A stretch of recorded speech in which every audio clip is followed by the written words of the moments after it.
Hey everyone, John from RC Departure. Thanks for joining me. Today I'm really excited to bring you a review of the new Vaterra 1/18 scale Slick Rock rock crawler. This ready-to-run crawler comes in at $250, everything in the box, including the crawler, transmitter, 1100 milliamp nickel metal hydride battery, and charger.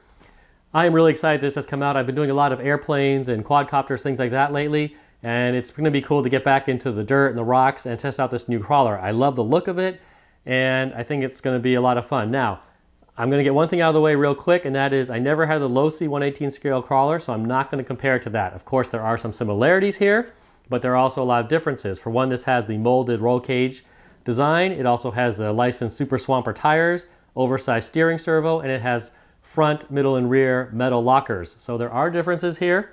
This one really appeals to me. The low-C never quite did, for whatever reason. No big deal, but I'm just talking about this one here. So that's out of the way.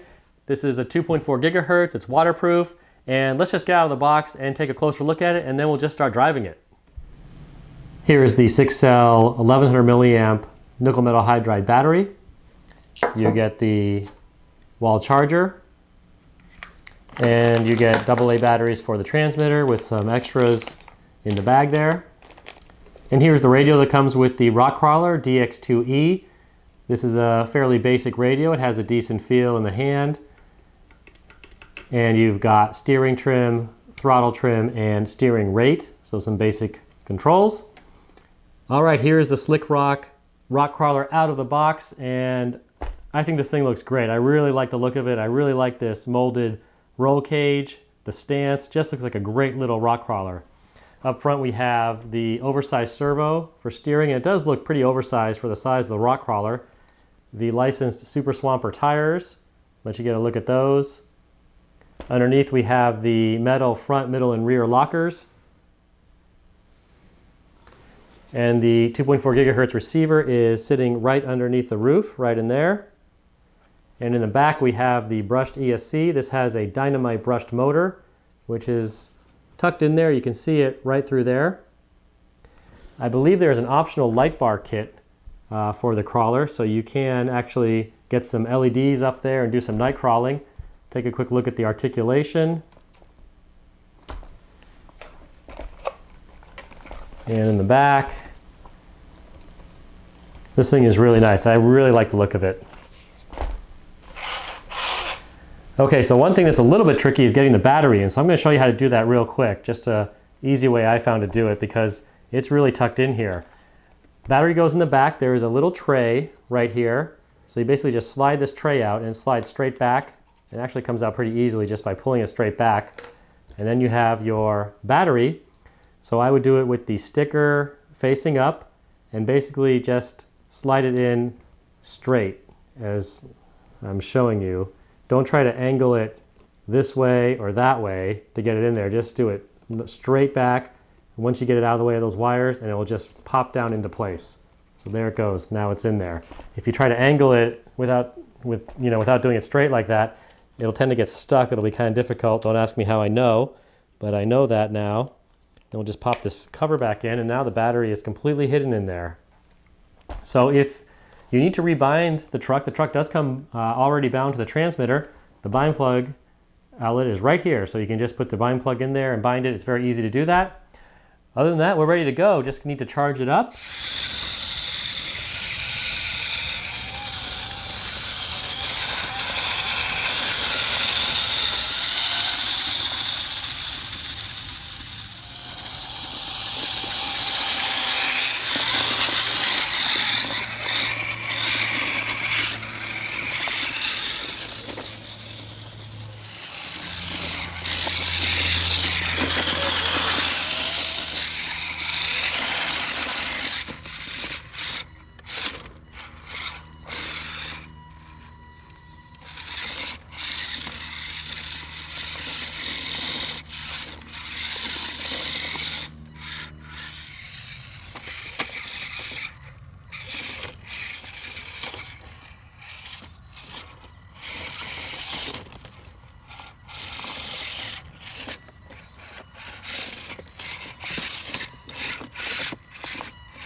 All right, I'm back. I've been driving the Vaterra Slick Rock for the last few days, and I've had a great time doing it. I don't normally like to give a lot of high praise to stuff because then it becomes kind of like background noise, becomes kind of diluted.